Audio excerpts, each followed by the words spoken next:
आदाब नाज़रीन, खबरनामे में आपका इस्तकबाल है। मैं हूं साइमा खान। नजर डाल लेते हैं सबसे पहले हेडलाइंस पर। लोकसभा स्पीकर ओम बिरला ने हंगामा आरआई पर की ऑपोजिशन की तनकीद। कहा कि कांग्रेस मेंबरान पार्लियामेंट कल चाहते थे कोई गैर मुतवक्के वाकया अंजाम देना। कल मेरी दरख्वास्त पर ऐवान में नहीं आए वजीर आजम। लोकसभा की कार्रवाई कल तक के लिए मुलतवी और इस वक्त पीएम पार्लियामेंट में दे रहे हैं बयान। मुल्क की पहली cooperative taxi service Bharat taxi हुई शुरू, जो ड्राइवरों को बनाएगी मुनाफे का मालिक और उन्हें फराहम करेगी इज्जत और खुद एतमादी। मरकजी वजीर दाखिला अमित शाह ने कहा कि भारत टैक्सी कभी भी ड्राइवरों से नहीं लेगी एक पैसे का भी कमीशन।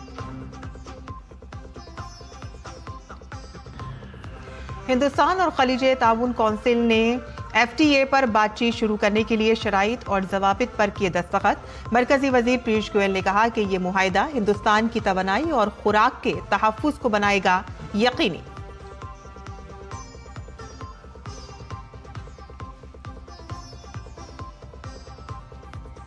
वज़ीर आज़म नरेंद्र मोदी 7 फरवरी से करेंगे मलेशिया का 2 रोज़ा दौरा। वज़ारत ख़ारजा ने बताया वज़ीर आज़म मोदी अपने मलेशियाई हम मनसब के साथ करेंगे 2 तरफ़ा बातचीत।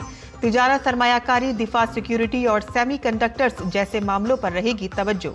पीएम मोदी हिंदुस्तानी कम्युनिटी से भी करेंगे खिताब।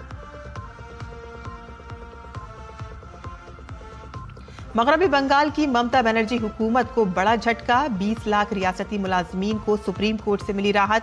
2008 से 2019 के महंगाई भत्ते के बकाया जात अदा करने का दिया हुक्म। बीजेपी ने इस फैसले पर किया खुशी का इजहार। और अब खबरें तफसील से। लोकसभा में अपोजिशन के मुसलसल हंगामे के दरमियान आज सदर जमहूरिया के खिताब पर शुक्रिया की तहरीक सोती वोट से मंजूर कर ली गई।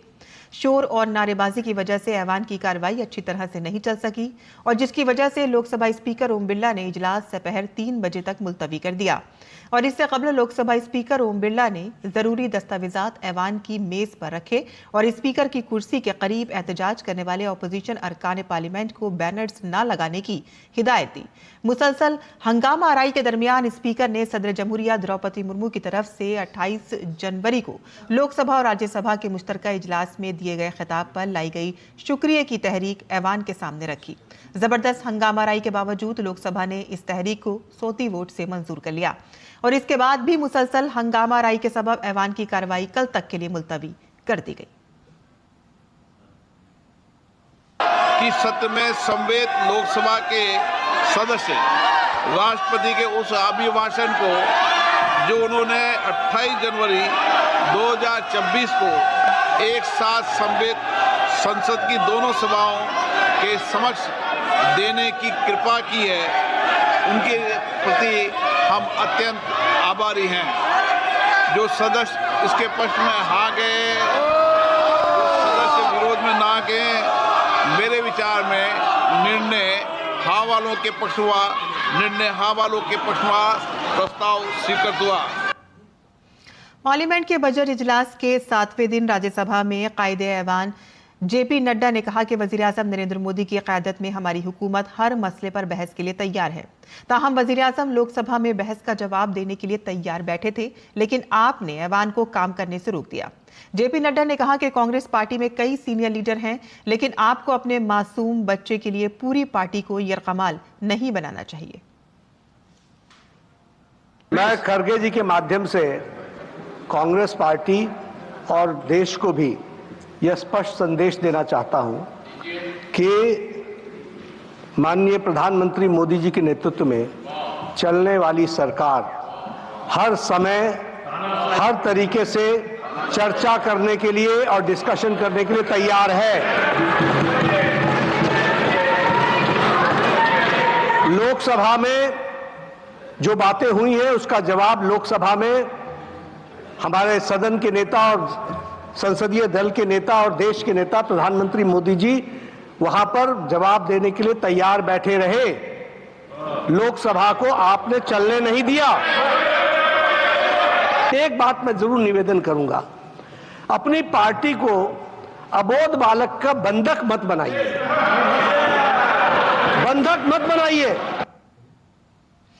मरकजी वजीर गिरिराज सिंह ने कांग्रेस पार्टी पर जवाबी हमला किया है, जो राज्यसभा में कायदे-ए-ऐवान जेपी नड्डा की तरफ से उन्हें मासूम बच्चा बताने से नाराज थी। डीडी न्यूज के नुमाइंदे राजेश राज ने इस मामले पर मरकजी वजीर गिरिराज सिंह से खुसूसी बातचीत की। केंद्रीय मंत्री गिरिराज सिंह हमारे साथ हैं। लोकसभा के बाद आज राज्यसभा में भी भारी हंगामा करने की कोशिश की गई।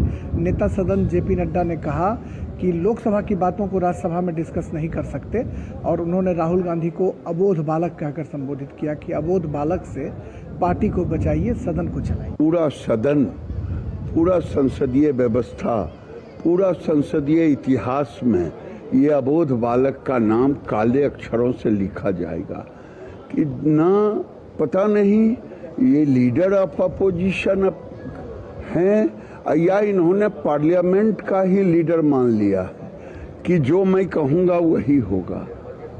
आज तक बड़े बुजुर्ग भी कहते हैं जो इस संसद के अंदर अपनी जवानी दिया, 300 साल रहे, वो लोग भी कहते हैं कि राष्ट्रपति के अभिभाषण पर इस ढंग का मर्यादाहीन व्यवहार करना ये संसदीय व्यवस्था का अपमान है और ये एक अबोध बालक के चक्कर में। अबोध बालक शब्द को विपक्ष के नेता मल्लिकार्जुन खड़गे डेरोगेटरी बता रहे हैं और हंगामा कर रहे थे कि अबोध बालक क्यों कहा गया।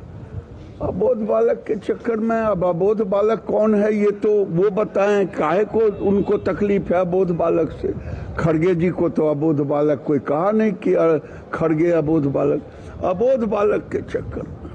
बहुत शुक्रिया केंद्रीय मंत्री गिरिराज सिंह, जिनका कहना है कि अबोध बालक के चक्कर में वाकई सदन और देश जो है वो तबाह हो रहा है। कैमरामैन गौरव गिरी के साथ राजेश राज, डीडी न्यूज, दिल्ली। मरकजी वजीर दाखिला और कोऑपरेटिव के वजीर अमित शाह ने नई दिल्ली में भारत टैक्सी का इफ्तिताह किया। भारत टैक्सी के जरिए ड्राइवरों को उनकी माशी और समाजी तहफ़्फ़ुज़ को यकीनी बनाने के लिए पेंशन और इंश्योरेंस फवाइद के साथ मुनाफे में मालिकाना हुकूक भी दिए जाएंगे। मरकजी वजीर दाखिला अमित शाह ने कहा कि 3 साल के अंदर भारत टैक्सी कश्मीर से कन्याकुमारी और द्वारका से कामाख्या तक मुल्क भर में हमारे टैक्सी ड्राइवरों की फलाह बहबूद का एक बड़ा जरिया बन जाएगी। मुझे पूरा विश्वास है कि 3 साल के अंदर कश्मीर से कन्याकुमारी और द्वारिका से कामाख्या तक पूरे देश भर में ये सहकार टैक्सी हमारे टैक्सी सारथियों के कल्याण का एक बहुत बड़ा माध्यम बनने जा रही है। वज़ीर दाखिला अमित शाह ने निशानदेही की है कि जब उन्होंने पहली बार पार्लियामेंट में यह ख्याल पेश किया तो कुछ कंपनियों ने सवाल किया कि हुकूमत टैक्सी सेक्टर में क्यों दाखिल हो रही है। उन्होंने वाज़ेह किया कि यह एक मुनफरिद कोऑपरेटिव टैक्सी कंपनी होगी जिसकी मिल्कियत कंपनी के बजाय ड्राइवरों की होगी। जब ये विचार मैंने पहली बार पार्लियामेंट के सामने रखा, ढेर सारे लोगों ने और विशेषकर टैक्सी के कामकाज में जुड़ी कंपनियों ने मुद्दा उठाया था कि सरकार क्यों टैक्सी के क्षेत्र में प्रवेश कर रही है। उनको सहकार और सरकार के बीच का भेद मालूम नहीं है। मैं आज उनको स्पष्ट कर देना चाहता हूं कि सरकार टैक्सी के क्षेत्र में प्रवेश नहीं कर रही है, सहकार टैक्सी के क्षेत्र में प्रवेश कर रहा है। और शायद पूरे विश्व में एक ऐसी अनूठी टैक्सी कंपनी, एक कोऑपरेटिव अस्तित्व में आ रही है जिसका मालिक टैक्सी चलाने वाला सारथी है, कोई कंपनी नहीं। ममता बनर्जी हुकूमत को ज़ेर-ए-इल्तवा डीए महंगाई भत्ते के सिलसिले में सुप्रीम कोर्ट से बड़ा झटका लगा है। आज सुप्रीम कोर्ट ने फैसला सुनाया कि डीए वसूल करना रियासती सरकारी मुलाजमीन का कानूनी हक है। सुप्रीम कोर्ट ने रियासती हुकूमत को हुक्म दिया है कि वो 2008 से 2019 तक के ज़ेर-ए-इल्तवा डीए की अदायगी करे और इससे मगरबी बंगाल में तकरीबन 20 लाख रियासती मुलाजमीन को राहत मिलेगी।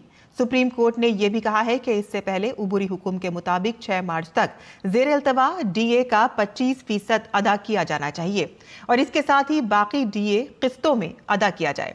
सुप्रीम कोर्ट ने इस मकसद के लिए कमेटी बनाने का भी हुक्म दिया है।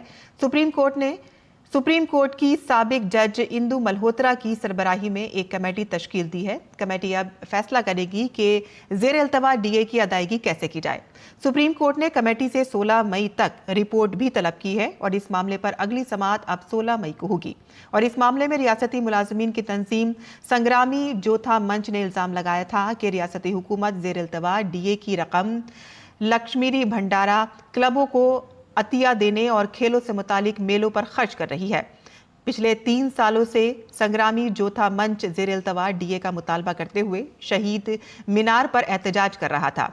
वज़ीर आला ने डीए तहरीक पर तनकीद भी की थी। आज सुप्रीम कोर्ट ने ज़ेर अल्तवा डीए की अदायगी के मामले पर अपना फैसला सुनाया और इससे कबल 2022 में कोलकाता हाई कोर्ट ने मरकजी शरह पर 31% डीए की अदायगी का हुक्म दिया था। रियासती हुकूमत ने इस फैसले को सुप्रीम कोर्ट में चैलेंज किया था। मामले की अगली समाअत गुज़िश्ता 8 सितंबर को खत्म हुई थी, लेकिन फैसला अभी तक महफूज रखा गया था।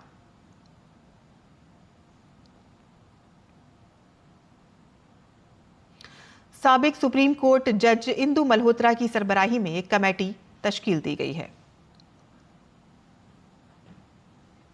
यूरोपीय यूनियन और अमेरिका के बाद अब हिंदुस्तान ने खलीजे ताउन कौंसिल GCC के साथ आज़ाद तिजारती मुआहदे पर बातचीत शुरू करने का फैसला किया है और इस मुआहदे के तहत हिंदुस्तान ने खलीजे ताउन कौंसिल के 6 मुमालिक सऊदी अरब, मुत्तहदा अरब अमारात, कतर, कुवैत, अम्मान और बहरीन के साथ जरूरी शराइत पर दस्तखत किए।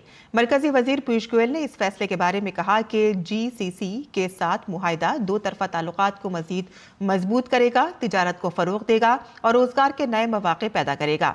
यह कदम हिंदुस्तान के लिए आलमी तिजारत में अपनी पोजीशन को मजीद मजबूत बनाने में अहम साबित होगा।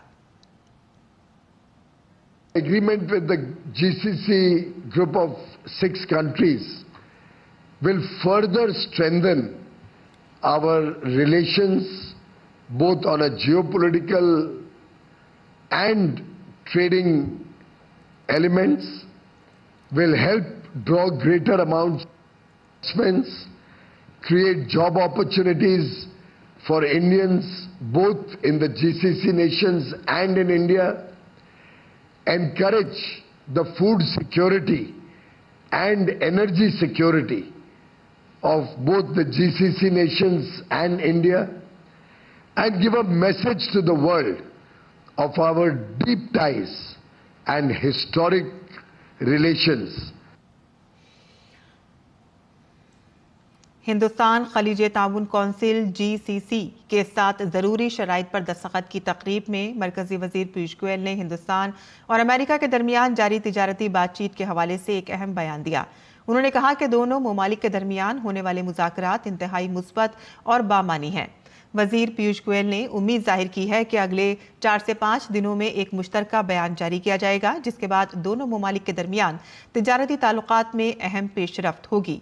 गोयल ने यह भी कहा कि अमेरिका मुश्तरका बयान के फौरन बाद 18% टैरिफ को कम करने का अमल शुरू करेगा।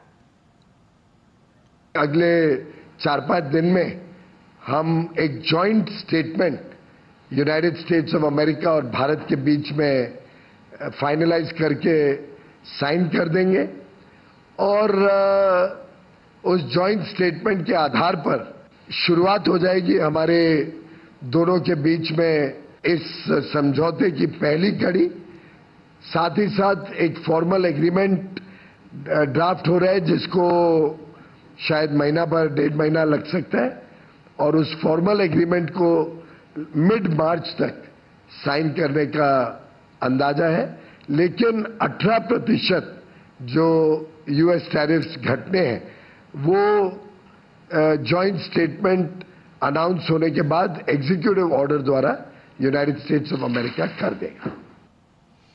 वजारत खारजा में मशरक़ी उमूर के सेक्रेटरी P. कुमारन ने एक प्रेस कॉन्फ्रेंस के जरिए वजीर आज़म के दौरे मलेशिया के बारे में जानकारी दी। उन्होंने कहा कि वजीर आज़म नरेंद्र मोदी 7 और 8 फरवरी को मलेशिया के सरकारी दौरे पर होंगे।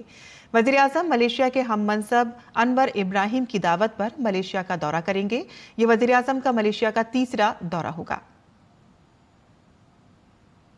Invitation of the Prime Minister of Malaysia, His Excellency Dato Sri Anwar Ibrahim. Prime Minister is scheduled to visit Kuala Lumpur on 7th and 8th February. This would be PM's third visit to Malaysia and his first after the state visit of Prime Minister Anwar Ibrahim to India in 2024. और कुमारन ने यह भी बताया कि इस दौरे के दौरान वज़ीर-ए-आज़म मोदी मलेशिया के वज़ीर-ए-आज़म अनवर इब्राहिम के साथ दो तरफा बातचीत करेंगे। वो हिंदुस्तानी बिरादरी के साथ साथ कारोबारी नुमाइंदों से भी बातचीत करेंगे और इस दौरे से तिजारत, सरमायाकारी, दिफा, सलामती, बहरी ताउन, तवानाई, सेहत, तालीम, सकाफत और सयाहत जैसे शोबों में ताउन को फरोग मिलेगा। PM will hold bilateral discussions with the Prime Minister of Malaysia. They will review progress under the India-Malaysia Comprehensive Strategic Partnership, especially in priority areas of cooperation such as trade, investments, defense, security, semiconductors, digital technologies, renewable energy, education, healthcare, and people-to-people exchanges. The 10th meeting of the India-Malaysia CEOs Forum is also scheduled in Kuala Lumpur on the sidelines of the visit. PM will also interact with members of the Indian community. He will address the Indian community in Malaysia, numbering around 2.9 million, which represents the second largest PIO community and the third largest Indian diaspora. Election commission of India 24 फरवरी को दिल्ली के भारत मंडपम में रियासती election कमिश्नरों की एक कौमी conference करने जा रही है और इस कॉन्फ्रेंस में तमाम रियासतों और मरकज के ज़ेर इंतज़ाम इलाकों के रियासती इलेक्शन कमिश्नरों की शिरकत मुतवक्का है। काबिल ज़िक्र है कि यह कॉन्फ्रेंस 25 साल से ज़ायद अरसे के बाद मुनक़िद हो रही है। आखिरी कौमी SEC कॉन्फ्रेंस 1999 में हुई थी। कॉन्फ्रेंस की सदारत chief election commissioner Gyanesh Kumar करेंगे, जबकि election commissioner doctor Sukhbir Singh Sidhu और डॉक्टर विवेक जोशी भी शिरकत करेंगे। CEC और इलेक्शन कमिश्नर इफ्तिताई इजलास में रियासती इलेक्शन कमिश्नरों से खिताब करेंगे। इस कॉन्फ्रेंस का मकसद इलेक्शन कमीशन और रियासती इलेक्शन कमीशन के दरमियान बेहतर तालमेल कायम करना और इंतखाबी अमल को मजीद मजबूत बनाना है। अमेरिका के साथ तिजारती मुआहदे के बाद अपोजिशन सरापाए एहतजाज बना हुआ है। मरकजी वजीर ज़राअत शिवराज सिंह चौहान ने कहा कि वो अफवाहें फैलाकर अफरा तफरी का माहौल पैदा करने की कोशिश कर रहे हैं। शिवराज ने अपोजिशन की सख्त सरजनिश की। कांग्रेस और अपोजिशन कुंठित है, मानसिक रूप से परेशान है, मैदान में मुकाबला नहीं कर सकते। एक के बाद एक हार ने उनको हताशा, निराशा और कुंठा से भर दिया है और इसलिए अंधा विरोध कर रहे हैं। झूठ की मशीन बन गए हैं, वो अफवाहों के बाजार हैं और इसलिए वो अफवाहें फैला के अराजकता का वातावरण निर्मित करना चाहते हैं, लेकिन किसान हित पूरी तरह सुरक्षित। अमेरिका के साथ तिजारती मुआहदे के बाद वजीर ज़राअत शिवराज सिंह चौहान ने वज़ीर आज़म से इज़हार तशक्कुर किया। उन्होंने एक बयान में वज़ीर आज़म को यकीन दिलाया कि ये तिजारती मुआहदा सिफारतकारी, तरक्की और वक़ार की एक नई मिसाल है। उन्होंने मज़ीद कहा कि किसानों के मफादात का मुकम्मल तहफ़्फ़ुज़ किया गया है। ट्रेड डील, डिप्लोमेसी, डेवलपमेंट और डिग्निटी का एक नया उदाहरण है और मैं आज प्रधानमंत्री जी को हृदय से धन्यवाद देता हूं। उन्होंने कहा था किसान हित सर्वोपरि है हमारे लिए। किसानों के हितों को पूरी तरह से संरक्षित किया गया है। किसान हित पूरी तरह सुरक्षित। हमारे मुख्य अनाज, फल, मुख्य जितनी हमारी फसलें हैं, हमारे मिलेट्स सब सुरक्षित है। डेयरी उत्पाद सुरक्षित है। वज़ीर ज़राअत ने इस तिजारती मुआहदे को किसानों के लिए फ़ायदेमंद करार दिया। उन्होंने कहा कि हुकूमत की जानिब से दरामदी ड्यूटी में कमी का ऐलान टेक्सटाइल की बरामदात में इजाफा करेगा और इसके नतीजे में कपास के काश्तकारों को भी फ़ायदा होगा। हमारा चावल यूएस में भी कितना जाता, 63,000 करोड़ का चावल हमने निर्यात किया था। हमारे निर्यात को बल मिलेगा टैरिफ घटने से। हमारा चावल, मसाले, इवन टेक्सटाइल, जब टेक्सटाइल का एक्सपोर्ट बढ़ेगा तो कपास के किसानों को फायदा होगा। ये सर्वथा भारत के किसानों के हित में है। दिल्ली मेट्रो दारुल हुकूमत की लाइफलाइन है, लेकिन इस लाइफलाइन का तीसरा मरहला आसान नहीं था। गुंजान इलाके, हुसूल अराजी के मसाइल, अदालती मामलात और मरकजी रियासती तालमेल के चैलेंजेस। दिल्ली MRTS फेज 3 एक ऐसा प्रोजेक्ट जो प्रगति मंच की बरवक्त मदाखलत और निगरानी की बदौलत आखिरकार अपनी तकमील को पहुंचा। पेश है हमारी ये खास report. Delhi mass rapid transit system का तीसरा मरहला साल 2011-12 में मरकजी हुकूमत की मंजूरी के साथ शुरू हुआ। रिहाइश और शहरी मामलात की वजारत की निगरानी में दिल्ली मेट्रो रेल कॉरपोरेशन को इसकी जिम्मेदारी सौंपी गई। इस मरहले में तकरीबन 122 किलोमीटर नए मेट्रो कॉरिडोर और 28 नए स्टेशनों की तामीर की मंसूबाबंदी की गई, जिसका तखमीना तकरीबन 38,585 करोड़ रुपये था। फेज 3 का मकसद दिल्ली की मेट्रो कनेक्टिविटी को शहर के मरकज से बढ़ाकर तेजी से तरक्की कर रहे कौमी राजधानी खित्ते तक पहुंचाना था। बल्लभगढ़, बहादुरगढ़ और नजफगढ़ जैसे इलाकों तक मेट्रो की वसअत इस मरहले की खास बात रही। हालांकि तीसरे मरहले का अमल दरामद गुज़श्ता मराहिल से कहीं ज्यादा चैलेंजिंग साबित हुआ। ये गंजान शहरी आबादी और गैर शहरी इलाकों से गुजरता था। तामीर को अहम चैलेंजों का सामना करना पड़ा, जहाँ जमीन के टुकड़े टुकड़े हो गए, आबादकारी के मसाइल और जारी कानूनी तनाज़ात तामीर में बड़ी रुकावटें खड़ी की। वॉयलेट लाइन के बल्लभगढ़ तौसी पर मरकजी और हरियाणा हुकूमतों के दरमियान जमीन के हुसूल और लागत की तकसीम के मसाइल तवील अरसे तक उलझे रहे। दरियासना मुंडका बहादुरगढ़ राहदारी पर निजी जमीन से मुताल्लिक कानूनी चाराजोई और अदालत के हुक्म इम्तनाई ने काम को अमली तौर पर रोक दिया। यहाँ तक कि दिल्ली के अंदर त्रिलोकपुरी जैसे गंजान आबादी वाले इलाकों में सही रास्ता और बहाली एक बड़े चैलेंज के तौर पर उभरा। 108 प्लॉटों और 354 प्रोजेक्ट से मुतासरा खानदानों की मौजूदगी की वजह से तामीराती काम तवील अरसे तक तात्तुल का शिकार रहा। इन चैलेंजेस को देखते हुए 27 मई 2015 को प्रगति मंच के तहत दिल्ली MRTS में फेज 3 की सदारत वजीर आजम ने की थी। इस जायजे ने मरकजी हुकूमत, हरियाणा हुकूमत और अमल दरामद करने वाली एजेंसी को एक मुत्तहिद निगरानी फ्रेमवर्क के तहत कर दिया। वज़ीर आज़म ने ज़मीन के हुसूल में तेज़ी लाने, ज़ेरे इल्तिफ़ा मंजूरियों के हल और लागत की तकसीम को बर वक्त मुकम्मल करने की हिदायत की। पेशरफ्त के जायजे के बाद PMG पोर्टल पर मुसलसल निगरानी की गई। हरियाणा हुकूमत के चीफ सेक्रेटरी की सदारत में कई जायज़ा मीटिंगें हुई, जिसके नतीजे में तवील अरसे से ज़ेरे इल्तिफ़ा कानूनी चाराजोई का हल निकाला गया।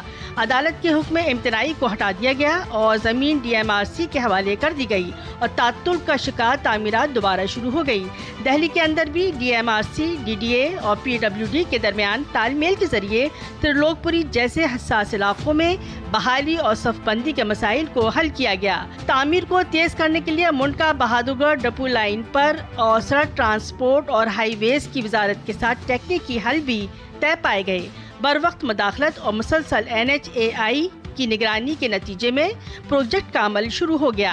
2018 में बल्लभगढ़ तक वॉयलेट लाइन की तौसी का आगाज हुआ और इसके बाद फेज 3 के दीगर हिस्सों से भी मरहलावार तरीके से नाफिज होते गए और बिलाखिर अगस्त 2022 तक दिल्ली MRTS फेज 3 नेटवर्क 100% तक पूरा होकर पूरी तरह से काम करने लगा। वज़ीर आज़म नरेंद्र मोदी के जायजा फोरम के नतीजे में मेट्रो प्रोजेक्टों में तेजी आई, जिससे दिल्ली को फरोग मिला। Bureau report, DD news Urdu खबरें। और खेल की खबरों की बात करें, भारत 10वीं बार अंडर 19 वर्ल्ड कप के फाइनल में पहुंचा है। भारत अंडर 19 टीम के टूर्नामेंट के दूसरे सेमीफाइनल में अफगानिस्तान को 7 विकेटों से शिकस्त दी। 311 रन के जवाब में भारतीय टीम ने सलामी बल्लेबाज ऑरन जॉर्ज की 115 रन की इनिंग्स की बदौलत 3 विकेटों के नुकसान पर कामयाबी हासिल की। टाइटल की जंग भारत और इंग्लैंड के दरमियान 6 फरवरी को होगी। ये अंडर 19 टूर्नामेंट में भारत का 10वां फाइनल होगा। और बुलेटिन में अब वक्त हो रहा है आपको अलविदा कहने का, लेकिन इससे पहले हम आपको मुंबई का इंतहाई खूबसूरत नज़ारा दिखाते हैं। मुंबई में चेरी ब्लॉसम का सीजन आ गया है। गुलाबी ट्रम्पेट ट्री की बदौलत बिकरौली घाटकोपर ईस्टर्न एक्सप्रेस हाईवे गुलाबी रंग में नजर आ रहा है और जिसकी वीडियो भी सोशल मीडिया पर वायरल है। आप इससे लुत्फ उठाइए और हमें दीजिए इजाजत। आदाब।